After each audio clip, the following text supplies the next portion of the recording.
everyone. Here is how you're going to do this week's assignment.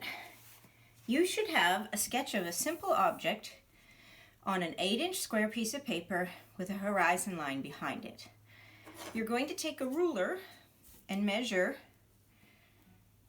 halfway, which is 4 inches, and make a mark somewhere near the top. Bring it down to the bottom and do the same thing. Make a mark at 4 inches somewhere near the bottom. Turn your ruler sideways and draw a line.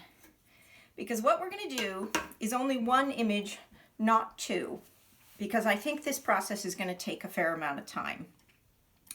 However, you're still going to do 2 color combinations. So I chose complementary colors for one side, and the colors that I chose were blue and orange because they are opposite each other on the color wheel, and then secondary colors for my other side. So I have oranges, violets, and greens because those are the secondary colors that are made by mixing primary colors like red and blue make violet, yellow and blue make green, and yellow and red make orange. So what you see in front of you are my piles of colors from the magazines, and for the most part they really aren't bigger than a ½ inch. If you get much bigger than a ½ inch, it's going to be harder to get into your little spaces, and it's not going to look as good. So a large portion of your grade is going to be the size of your shapes. See if I can get my glue bottle open. So all I'm going to do is put a dot of glue on the back of my color and put it into place. I'm going to do the pear on this side blue and the backgrounds oranges, and maybe mix some blues in with them so that you can see the difference between the top and the bottom. I didn't want to do the pear orange on both sides because part of this assignment is seeing what a difference color can make in an image. So I want to mix it up a bit, and I'll do orange on this side. So what I'm doing is just laying the colors down, overlapping them a little bit. The reason I asked you to tear them was that you get this nice sort of irregular shape that is a little less predictable than if you were to cut them with a pair of scissors, and it will create a uniform texture over the whole image.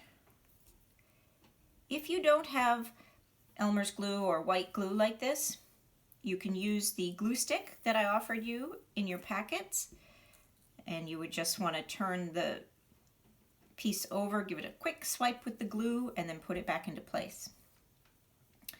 I'm working along my edge right now, so I'm going to do all of my edges, and then I'm going to fill in the center when my edges are done. There's a lot of different ways you can do it.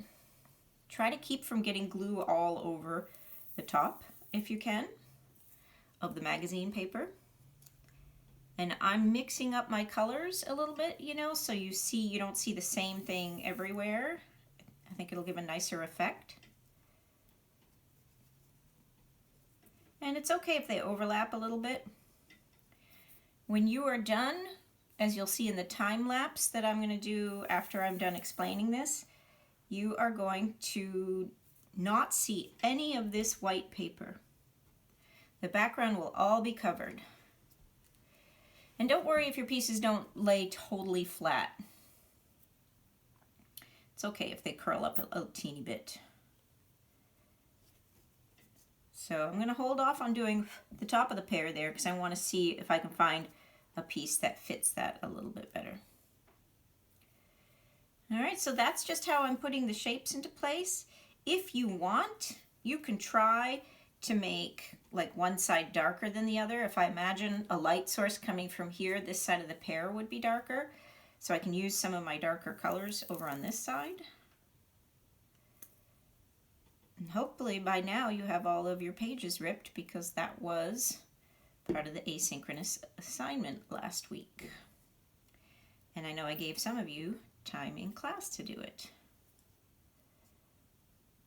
All right, so I'm going to pause now, and the rest I'm going to do as a time lapse.